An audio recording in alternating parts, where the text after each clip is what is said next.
Hello, everyone. Assalamu alaikum, and welcome to another very important conversation. This is an initiative of the Express Tribune and a subject which is very, very close to our hearts.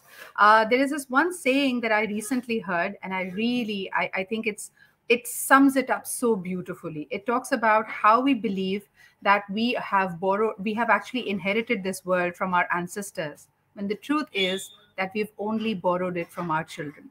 So, as anything which is going to be passed off and has to be returned because we've borrowed it, we must either return it in the condition that we found it, or better still, make it even better. Because our children did not invent these problems. They did not contribute to the kind of problems and challenges the environment, the climate, and we as humanity are facing. So it is up to us to actually now change the way we live, change the way we do practice, and of course, change the way we do and conduct our businesses.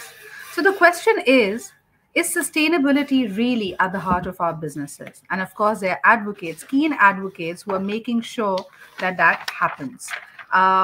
Sustainability is no longer about doing less of the bad stuff, but more of the good stuff. How much more can you amplify your sustainability practices and keep the environment and people and communities at the heart of your operations? How do we do that? Let's find out, and let's hear it from the businesses and advocates and people and professionals who are helping you design such models. First and foremost, in our conversation today, we have Mariam J. Mughal. She's a corporate finance graduate from the University of Westminster. She has over 15 years of experience and is currently working as a sustainability and an ESG consultant. Thank you so much, Mariam, for joining us today. Also, we have with us Mr. Sajid Aslam.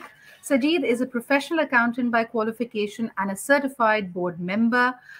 He carries over 25 years of C-level experience in growth strategies, acquisitions, and mergers. Initially, all of this was about the bottom line, and then it became the triple bottom line, and now we're talking about a green bottom line. Sajid, of course, is the expert in that, and he is going to be guiding our way through of how sustainability has to make a great business case as well. And last but definitely not the least, another trailblazer on our panel. She's been engaged with the K Electric for the past 13 years and is currently working as Director ESG and Sustainability. She is, of course, a founder member of Corporate Pakistan Group, Women in Energy, and is also avidly involved in the OICCI Energy, Diversity, and Sustainability Committees. She's a mentor for Climate Launchpad Pakistan, WISE, and UN Girl 2030. We have with us Zehra Mehdi Aneek. We're having a little bit of a connectivity issue there, but Zehra will be joining this conversation, of course. Sajid, first and foremost, let me begin this conversation by asking you, does sustainability and sustainable practices make a business case? Is this good for business when it comes to the dollars and cents? Assalamu alaikum. I think it's important when we are talking about the business that we consider that what the business is all about. Business is all about creating a value for their customer. Initially, it was understood that when we talk about the customers, we significantly, from a business perspective, from a value perspective, we used to talk about the shareholder only. And there's a lot of debate. The shareholder are only interested in a financial return. And there was a lot of cases which came in US around the stewardship that as an asset manager, should I be investing money considering the ESG or sustainability, or should my decision would be based on a financial return? What is my legal duty towards the investors for whom I'm acting as a steward? And then there are a lot of cases which settle down that in a long-term valuation perspective, it's not prudent to look only on a financial return. Otherwise, the same investor will start losing money over the period. And that was a lot of researchers, they have really reflected that. And particularly in last 10 years or 15 years, if we look at that, any business who's focusing on sustainability have a better return. So that's from an investor perspective and their awareness perspective. It helps you to have a better risk and opportunity analysis if you incorporate ESG. Right. At the same time, if you look at the recent research ACCA did in Asia Pacific, so asking the business how the sustainability is embedded in their strategy and how they are looking forward for that, how they are implementing that. So there was a less than 20% businesses who were talking about, yes, they know what they want to do, they have a plan, they have got a funding for those projects. But most interestingly, when the same question was asked to the same companies and their employees of the company, 70% of the employees came back, we are very much concerned about the sustainability and ESG factors. Mm. So the Mm. our entire hope is that the business will take their own time, but the demand coming from the employees, from a younger generation, and demand coming from the young consumer, who are the going to be the biggest market, they are Right. going to drive business towards this adoption of sustainability. Right. But if you ask whether it's there yet, no, it's evolving, and it's evolving based on a demand coming from employees and the consumer side, Of course. and some of the investor who have taken that initiative. I think it's really heartening to know that it is being led by communities themselves and major stakeholder groups. Mariam, as a consultant who's helping organizations and communities transform, I feel there's a lot of catching up that one needs to do.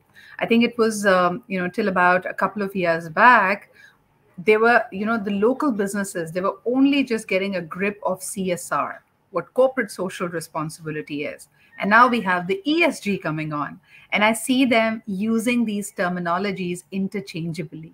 So I'm sure the challenge for you is to make them understand the nuances, the difference, and the scope. How's that coming along?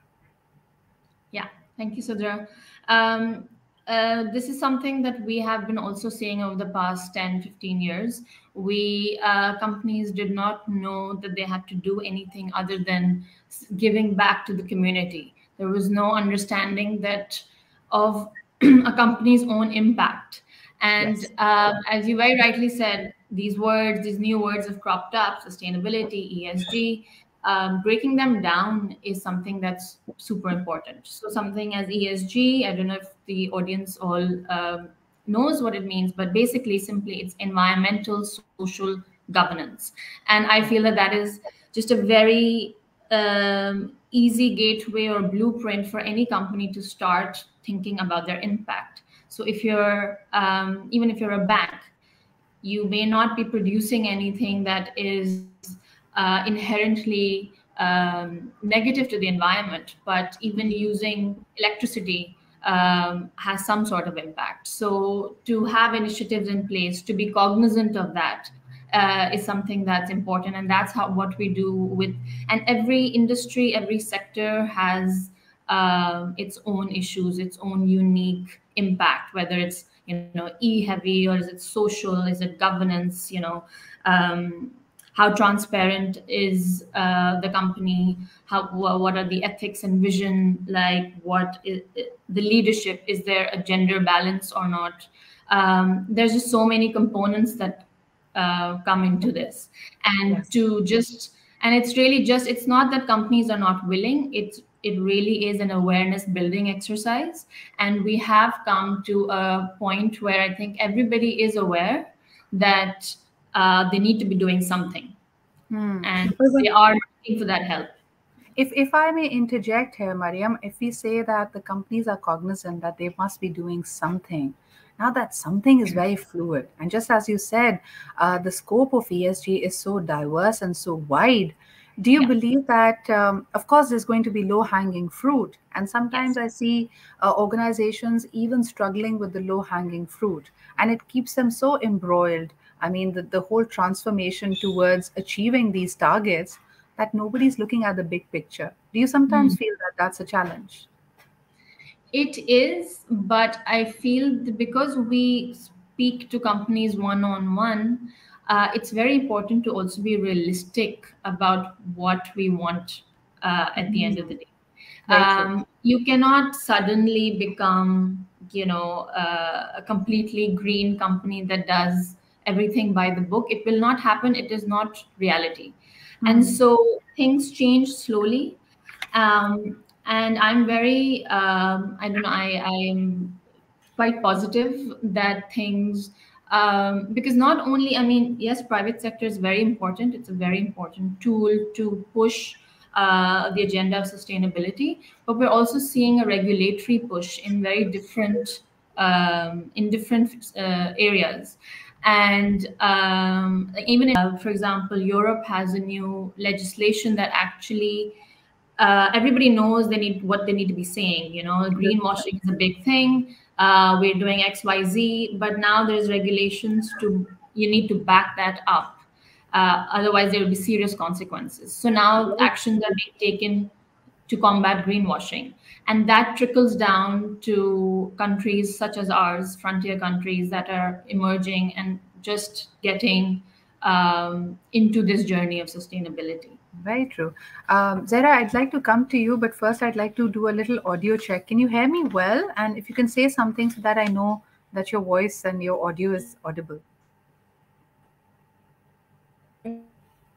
I'm afraid, Zara, you're still underwater. We'll try and fix that shortly. But Sajid, bringing this to you, as we say, every step matters. We've just seen the closing of COP27 in Egypt, in Sharm el-Sheikh. There's been a lot of talk about climate finance and climate justice, especially for countries like Pakistan, that we've been not really contributed to the world pollution, to the carbon footprint. But of course, we need finances, we need hand-holding, and we need a lot of support from the developed world in order to meet our sustainability and net zero objective. How do you see those conversations moving forward? I think it's an important one. And I think the climate justice thing, when we started talking about it, who's contributing towards the problem and who are the affectee of the problem, the climate justice concept comes up very, very clearly that the Pakistan is the one who is on an affecting side. And there are funds available there as well. So Pakistan can access those funds. But there's a fundamental structure which was incorporated way back in 2015, which is called the NDC, Nationally Determined Contribution, which leads to the National Adaptation Plan. And that National Adaptation Plan is the mean to prioritize what's important for the country, because everything is not. So how we will achieve that climate action, and the adaptation plan should reflect those priorities. And based on that National Adaptation Plan, there is a funding structure there. And based on that NAP, you go out and you ask for funding, you draw down on those funding. Pakistan is at the stage where that NAP is not approved, or it's not there yet. Unless until NAP is there, the big funding cannot be drawn down from the global funds which were established to really support the countries who are affected, like Pakistan. So in our conversation, the most important thing, if we look at that, Mariam also referred, where to start, and you also picked up where to start. So every country has got their own priorities and own challenges and own opportunities at the same time. For any country, the starting point is the National Adaptation Plan, which they communicate to businesses, and business started contributing in the same priorities which the country has already identified. And that creates certain alignment towards the delivery. And once we come to the businesses, then it's not the SDGs or it's not the climate action. It goes to it breaks down to the smaller step, and ESG is a better framework to look at those small variables which ultimately contribute to that. But what is the roadmap to the NAPs, as you mentioned? How do we get the Pakistani organizations and the Pakistani ecosystem ready for that kind of hand-holding and climate finance? NAP is something which the government has to put together with all the consultations. So the climate ministry and the finance ministry, and then that need to be approved and need to be submitted to UN as well. So there's a tracking of it. If we go on a UN site, there's a proper tracking that what the plan was and how it was working. And based on that NAP, there's a UN funds, climate funds available to draw down the money to support that. And then there's a private-public partnership, and there are a lot of other kind of funding which is available. But the fundamental starting point for any country is to look at their NDCs, look at their NAP and the contributions they are, or progress they are making, and arrange the funding. That's one part. A lot of countries are challenged on that. A lot of countries are making progress on that side. They were preemptive and they were progressing it way ahead of time. Now, where we stand in Pakistan, we still have to go back, and we can still access the fund, but it's how we put together the project itself. I think that itself is one of a capacity issue, putting together a business case, reflecting it as a national priority, and then take it back to the international market and the local market for that matter, if we go for the green bonds and all that. And then we can have those funding to support that one. Now, Right. there is a question which Shriman raised a lot of time. If we are getting a funding, whether it's a grant or it's a loan, why I should be paying a cost for something which I am a victim for, right? So that's a separate debate, and there is a certain global debate that who should be funding and what form of the funding should be available to the countries who are being affectee of the climate action rather than the contributor towards that. But you're absolutely right. Even if we are in that, number one, I believe the victim mindset helps no one. But Mariam, coming to you, to truly have a robust circular economy ecosystem, and even if we say that the organizations have their heart in the right place, they want to put sustainability at the heart of their operations, they need support. They need that entire infrastructure. I'll give you a small example. Very recently, a beverage company in Pakistan has, for the first time, launched an R PET bottle, a recycled PET bottle, which has the undertaking that their usage of virgin plastic is going to be down by 50%. A very bold measure by all standards. But then they, of course, needed people who'd be collecting the plastic bottles, the PET bottles, and they would be crushing them and creating them as recycled bottles. Do you feel that there is enough incentive for new organizations, new entrepreneurs to step into those roles in Pakistan? I mean, absolutely. I mean, just I don't know if this is off topic, but I've met someone many years ago that actually came from NASA, and a Pakistani who has now started their own company here. I believe it's called Garbage Can. And they go around and they collect recyclables from offices, from different organizations, and that's just one example, personal example that I know. We know that there is a lot of scope for more businesses that can really contribute to the missing gap that we see. Yes. And yeah, I mean, these initiatives that you're talking about, we see more and more of from, and it's all about companies really thinking about how can they mitigate their impact. How can they offset if it's their environmental impact or the life cycle of their product. Any and every little helps, in my opinion. Absolutely. And I'm very happy to share here. In fact, I wanted to discuss this one with Zehra. I'm not sure if she can hear us and if she will be able to speak to us, but I recently found out, and this I spoke about in my show as well, that K Electric has actually reduce the bill that you get, the electricity bill that you get, by 25%. And that to me is absolutely fantastic. It's going to save thousands of trees. It's going to save thousands of gallons of water. And then, of course, it will reduce the garbage by many thousands of tons as well. Zara, I just wanted to do a quick audio check. Will you be, can you say something so that I know if you're underwater or not? Unfortunately, connectivity issues there, guys.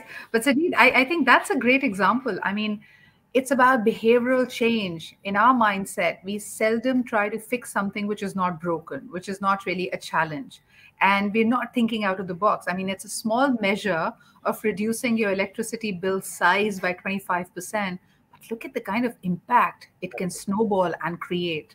Do you think organizations are thinking like that and they're trying to look for solutions of that nature?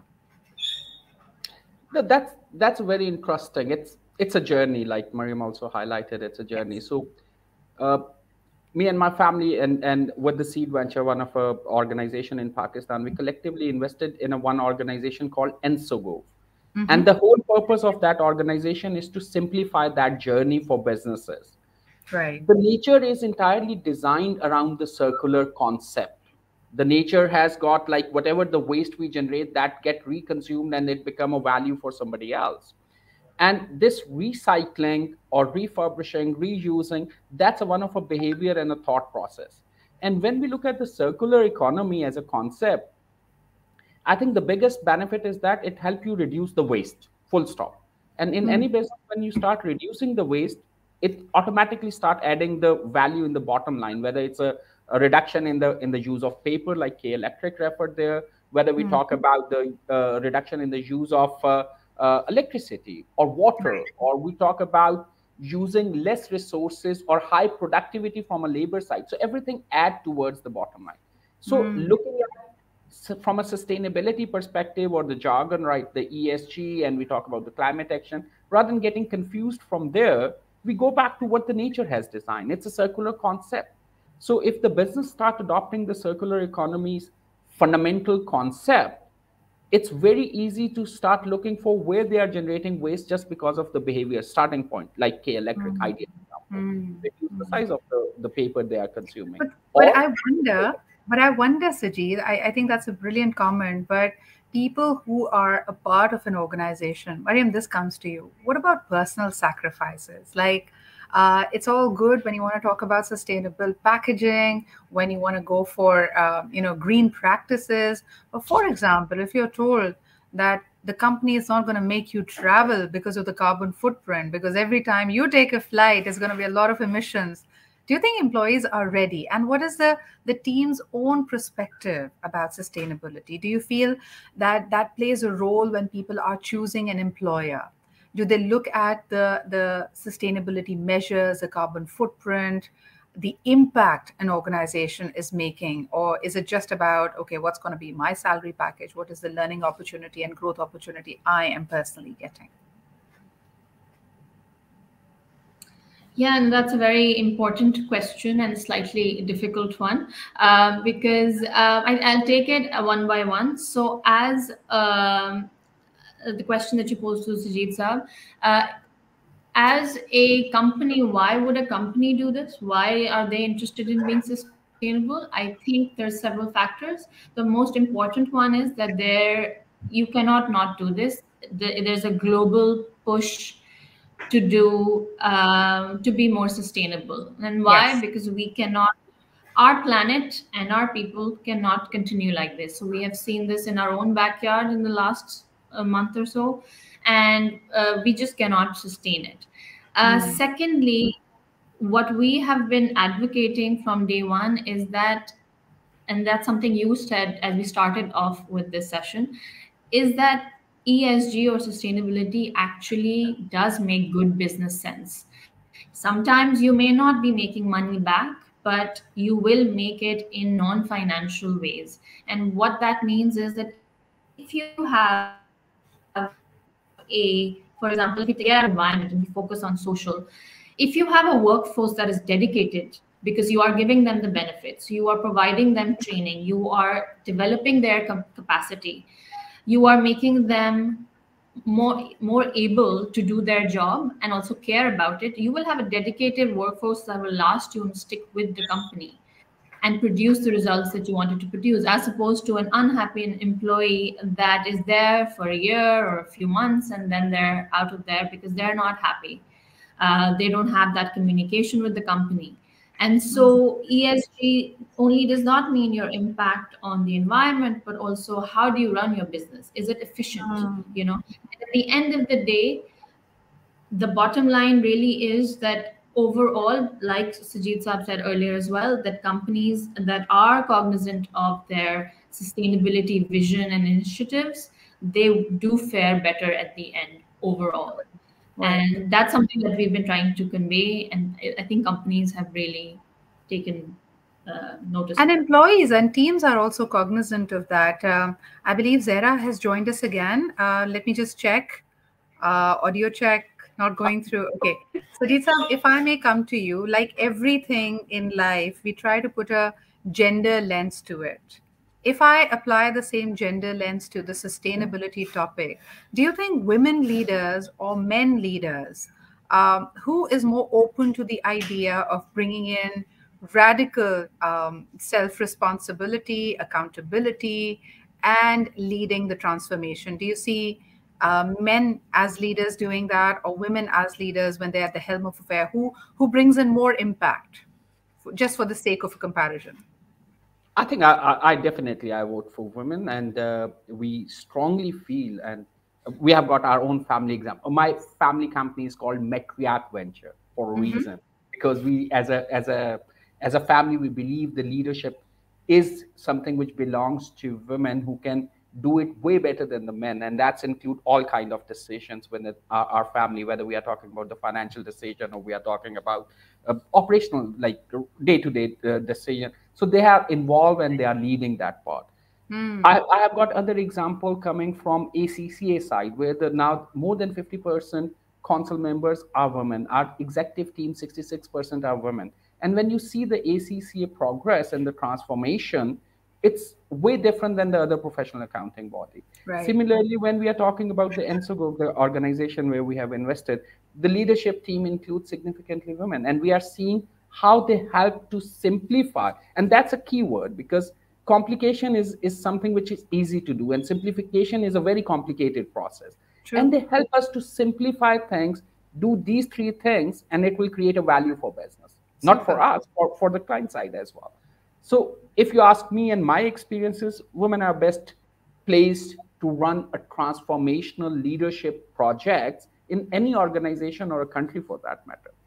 And I And think even that's from one, yeah, yeah. climate action, if I pick up again, I think Yeah. the person who is the more respectful and leading right now is a woman in Pakistan. And I She's think the that one. that has been happening in our households forever, Mariam. Like, it's been our mums using and recycling whatever shopping has come through. When it comes to even the shopping bags that come through, we recycle them. The bottles, the bowls, the containers. There's always a reuse or upcycle to that.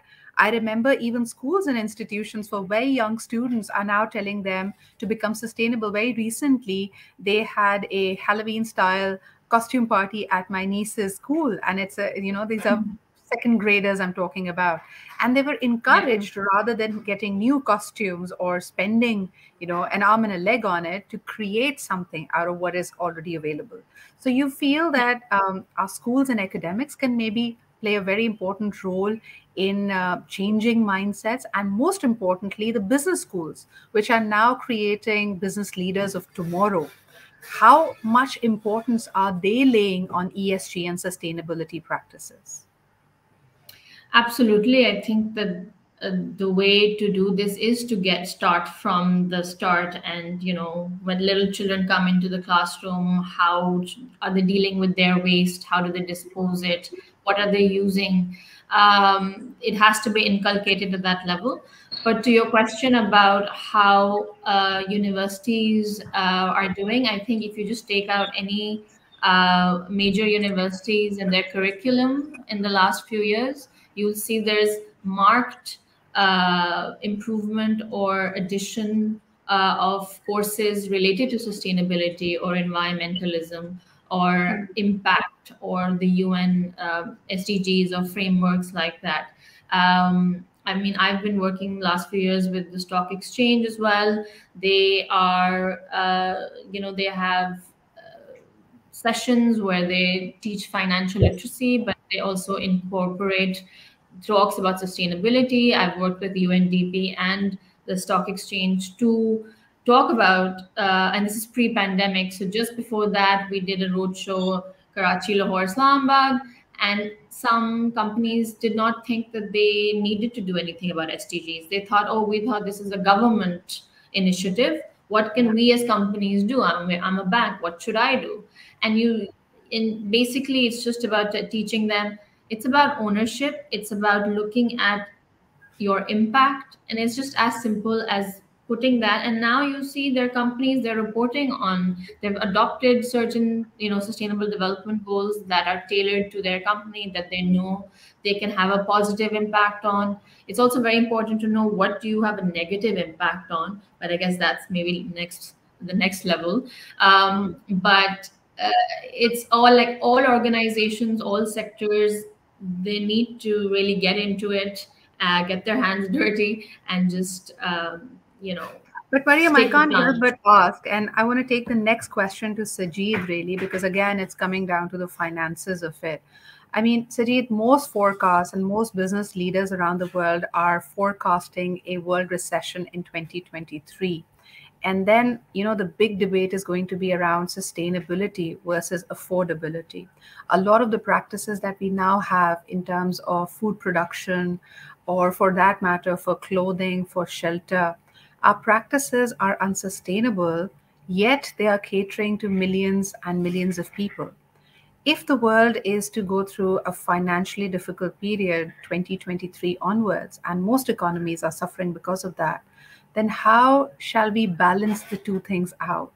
Sustainability, for that matter, at this point in time, is going to require investment, is probably going to speak of not the kind of price points that we are taking, and people's purchasing power is declining. So I'm wondering, are we being too idealistic when we talk about sustainability, at least in the short term? Thank you, Sidra. I have got 3 points to make here. The Yeah. one you picked up on a food, I'll just give you a one stat, and that will give you how responsible or irresponsible our consumption pattern are. Every 30 seconds, we waste almost 12 ton of food globally. Wow. 12 ton, and that can feed 30,000 people at any given point. And in the same that 30 second, there are two people who die because of hunger. So that's the contradiction and the world we are living. So I think 23, we are talking about recession. It has nothing to do with that simple behavior, how we can create a responsible consumption side of it. So Mm. I think everything doesn't require investment and finances. The significant difference between whether our behavior is sustainable or not is doing the right thing, just reducing the waste. That's a simply start from an individual perspective, and there is an incentive for me, right? So if I'm doing a responsible consumption as an individual, it reduce my cost, it improve my health, it give me a better lifestyle, it give me a saving, right? So just a Mm. responsible consumption behavior at an individual level, that's where it's changed. Okay. Recession, we are talking about 23. That's not the first time world is going to see that. There are a lot of recession cycle which the world has gone through. 2008, go back to 98, go back to even early 1900s. We have seen a lot of, the world has seen a lot of recession, and the human race is quite resilient to come out of that one. Now, are we more aware of what to do about it? Yes. Sustainability is a one of a key area I think we should be focused on rather than looking at the affordability. Because again, going back to that misconception that whenever you talk about sustainability, you talk about further investment. Mm. Reducing a paper in K Electric does not mean the investment. It's mean the reduction in the cost itself. And it's still a sustainable measure, and it has reduced their cost. It has a positive impact on the environment. Similarly, responsible consumption and responsible production, if you look from an SDGs perspective, I think Mm. that's a one of the behavior. If you start adopting, we can pass through that in a better way as compared to what we have faced in 2008 or before that. So those Right. recessions will come there. Affordability is going to be an issue because the inequality across the world is very, very different. And end of the day, economics win generally. So if I have an incentive to produce something for a very rich people, I'll compromise on creating a value for somebody who can't afford it. That's my economic Yes. incentive. Right. Even I do it in a more sustainable way, but I'll do it for the elite. And where the world is heading in next 5 to 10 years, the significant wealth of the world is going to be transferred to the new generation, which is more eco-sensitive. So that means their demand and money will flow to the products which are more sustainable and eco-friendly. So their money will be driving a certain responsible production behavior, but they are the one who can afford the premium to pay for that. And that will generate that ecosystem where the sustainable packaging, sustainable value chains, they will be developed, and the benefits start coming down to the masses.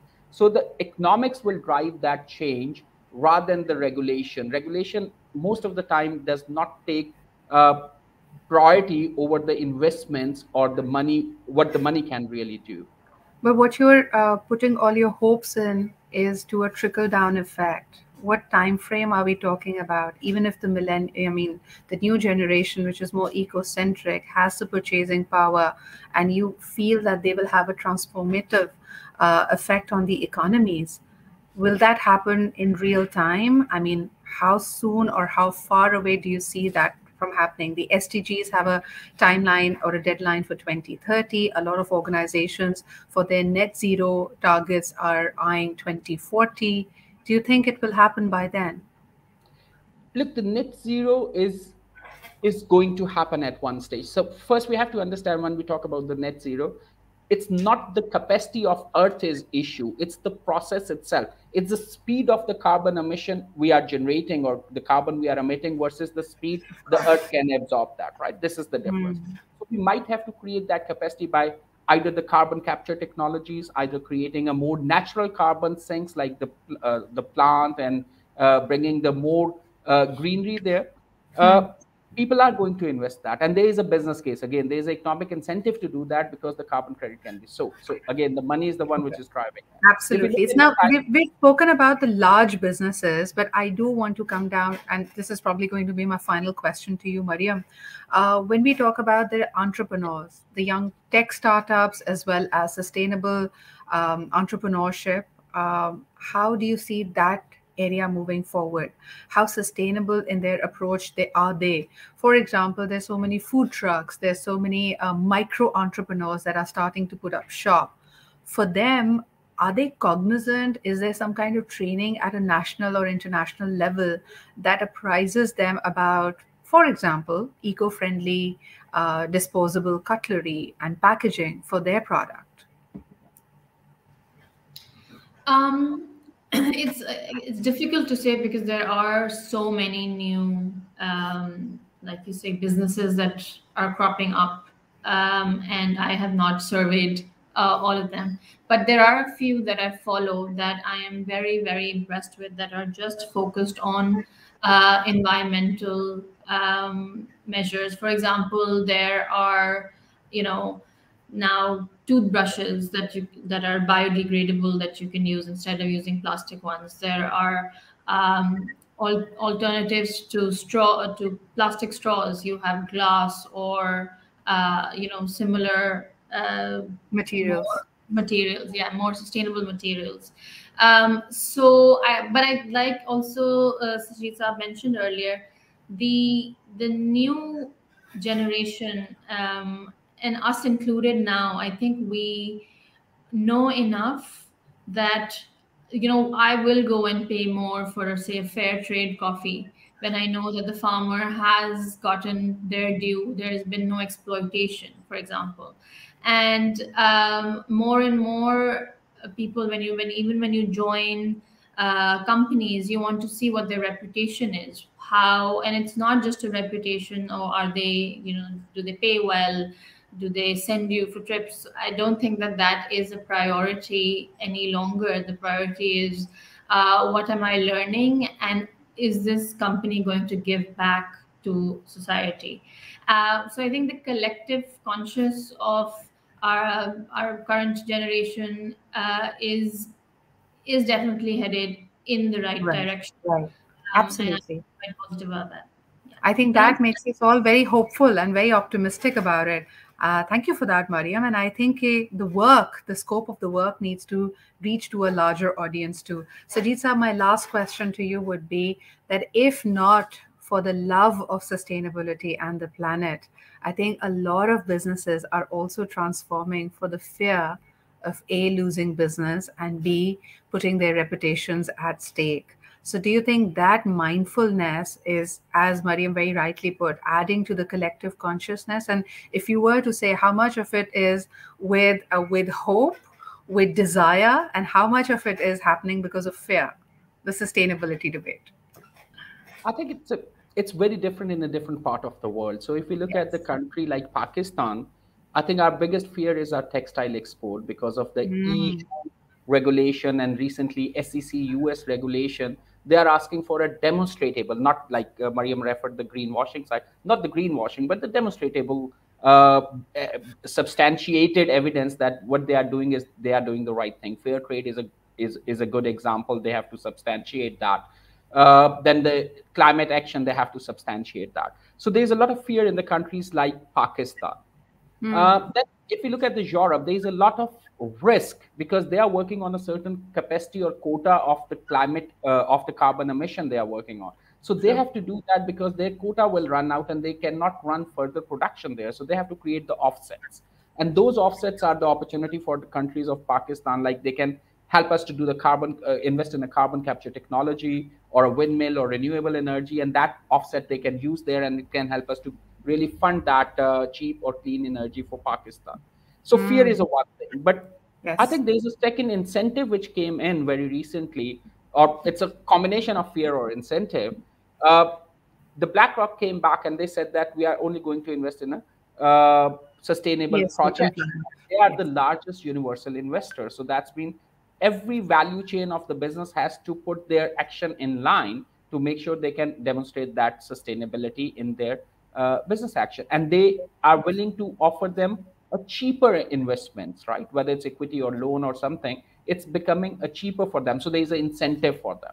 The third area which came very recently, like it's highlighted earlier as well, that the new generation is willing to pay a premium for a product where they have a higher confidence that this product is coming from a sustainable source, whether it's a material, whether it's a labor, whether it's a value chain or a carbon emission or climate action. So Yes. there is a profitability element. So there's a fear of losing business because of regulation or consumer behavior changes. There is incentive for investment, and there's a premium available for the companies who can do it in a right way and they can communicate it well. You're absolutely right. And you talked about the positive offset and the negative offset. Of course, it's a, just like Mariam mentioned, it's an opportunity for frontier countries like Pakistan. But at the same time, we've been the dumping ground for the world for very long as well. Like when you make multinational big corporations responsible for the disposables that they are creating, be it be plastic, gadgets, otherwise, they're in contract with countries like Pakistan, where shipments and shipments of their old gadgets have been coming here in the name of, okay, maybe secondhand technology being passed on, or machinery that has long run out of its life being transported here. I think it all boils down to Pakistan's own policy framework and what we as a society would like our countries to look like. And I think that's where professionals like Sajid Saab, Mariam, and Zehra play a part. So I think there's been a lot of engagement. Unfortunately, we've been so engaged in our conversations that I couldn't take up a lot of the comments that we were receiving. So I'm just going to read out a few before we close up. So I particularly like one comment made by one of our viewers saying businesses must demonstrate commitment and transparency to shareholders in their sustainability and long-term initiatives. There's also another one saying new metrics and KPIs must be created to help leaders understand how and where to reward new sustainability behaviors. It's very interesting when they talk about leaders. I am assuming that it includes business leaders, community leaders, and of course, ministerial leaders as well, who are at the helm of making and designing the policies. We got another one saying, interesting discussion, environment, a topic of my interest. Thank you so much for that endorsement. Sustainability and ESG must be at the heart of every organization's business model. And I believe this viewer speaks as a consumer as well as a professional. Then we have another one saying it was a very informative discussion. Several have actually called it good information, very informative. So definitely productive session. So what I understand is there are lots and lots of time when sustainability is taken to be a very dry subject. So I believe credit is due to the organizers for making sure that these conversations are coming in the mainstream. Thank you so much, Sajid. Thank you so much, Mariam, for making time for us. And it's really unfortunate that Zehra couldn't have been a part of it, but in our further along the line, the other discussions in future will have more participation from professionals and bring in a more holistic view to what we can do. No action is small, and every action is going to make an impact. Thank you, Sajid. Thank you, Mariam, for being here. Thank you Thank to you. all who were Thank listening you. and watching. If you find any nugget of information useful, please make sure that you can pass it on, and you can also share the link of this conversation. It will be available on our Facebook as well as YouTube to other people who feel are interested in conversations of impact like these. With this is Sidra Iqbal signing off. Inshallah, see you very soon with another interesting, insightful, and holistic conversation around the environment, sustainability, and governance. Till then, take good care of yourself. Khuda Hafiz.